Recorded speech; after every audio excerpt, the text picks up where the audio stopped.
आज मैं आपको एक स्टोरी सुनाने वाली हूँ। स्टोरी में नाम और कुछ डिटेल्स चेंज की गई है प्राइवेसी की वजह से। कैरेक्टर का नाम है आयशा, लेकिन ये स्टोरी किसी भी आयशा की, किसी भी आयुष की, या हो सकता है फिर आपकी हो सकती है। वैसे मैं हूँ तस्नीम, मैं एक रिलेशनशिप कोच हूँ और इस चैनल पे हम ऐसे ही रियल लाइफ रिलेशनशिप सिचुएशन को समझेंगे और उसके प्रैक्टिकल सॉल्यूशन के बारे में बात करेंगे। अगर आप अपने रिलेशनशिप को और ज्यादा बेहतर तरीके से जानना चाहते हैं तो इस चैनल को सब्सक्राइब करना और मेरे इस वीडियो को लाइक करना मत भूलिएगा। चलिए आगे बढ़ते हैं आयशा की स्टोरी के साथ। आयशा कहती है कि मेरा हस्बैंड ना तो कभी मुझे मारता है, ना तो कभी गाली देता है, फिर भी मैं इतना मेंटली और इमोशनली इतना एग्जॉस्टेड फील करती हूँ। ऐसा क्यों? फिर हमने जब उसके बारे में बात करना शुरू किया, उसके रिलेशनशिप के बारे में बात करना शुरू किया, तो ऐसे 5 पैटर्न्स निकल कर सामने आई जो मोस्ट ऑफ रिलेशनशिप्स में होती है, लेकिन मोस्ट ऑफ कपल्स उसे इग्नोर करते हैं नॉर्मल समझ के। हो सकता है आप भी उसी में से हो जो इसे नॉर्मल समझ के इग्नोर कर रहे हो। 1 या 2 सेकंड के लिए शांति से सोचिए, अगर आयशा की जगह आयुष होता या आयशा की जगह आप होते तो क्या ये रिलेशनशिप हेल्दी था? कई बार हम अपने लाइफ से बाहर निकलकर कुछ देखते हैं तो बहुत सारी पैटर्न्स नजर आती है जो हमें रिलेशनशिप के अंदर रहकर कभी नहीं नजर आती। चलिए आगे बढ़ते हैं आयशा की स्टोरी की तरफ और वो 5 पैटर्न की तरफ। एक दिन ऑफिस में आयशा का प्रमोशन हुआ। आयशा बहुत खुश हुई। आयशा ने तुरंत अपना फोन निकाला कि मैं अपने पार्टनर को फोन करके सबसे पहले ये खुशखबरी दी थी। फिर आयशा थोड़ी देर रुक गई और सोचने लगी, उसका मूड कैसा होगा, कहीं नाराज तो नहीं हो गया, या शायद मुझ पे ही गुस्सा हो जाए कि तुझे अपनी ही पड़ी है। आयशा ने उसी वक्त फोन वापस रखा और अपनी प्रमोशन की खुशी छुपा ली। कुछ दिनों के बाद दोनों के बीच में एक आर्ग्यूमेंट हुआ। छोटी सी बात को लेकर बड़ा आर्ग्यूमेंट हो गया। 3 दिन तक वो चला। 3 दिन तक उसके पार्टनर ने उसे ना तो फोन कॉल्स किए, ना कोई मैसेज किए, सिर्फ कोल्ड रिप्लाईज ही दिए। आयशा उससे बार बार पूछती रही, क्या हुआ, मेरी क्या गलती है, मुझे कुछ तो बताओ। Only cold replies. 3 दिन बाद जब उन्होंने बात की तो सॉरी किसने बोला?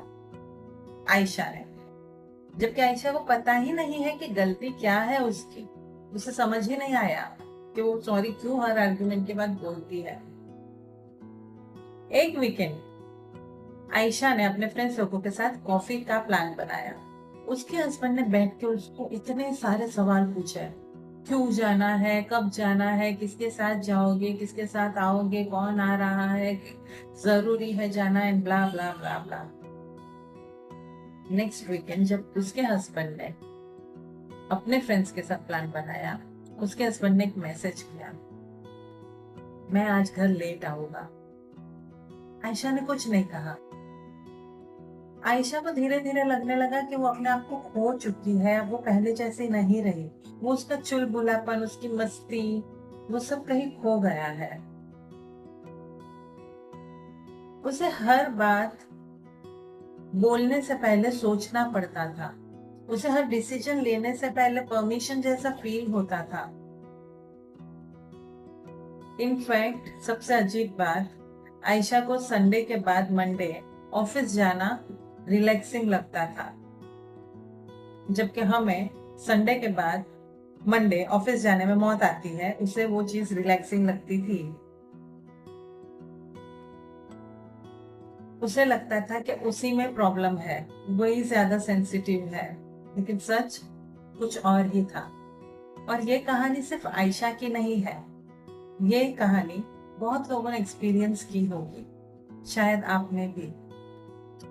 जैसे साइन नंबर 1, कुछ भी बोलने से पहले सोचना या डरना कि सामने वाले का रिएक्शन कैसा आएगा।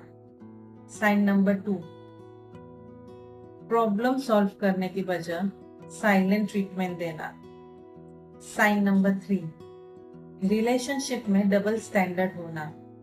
Sign number 4,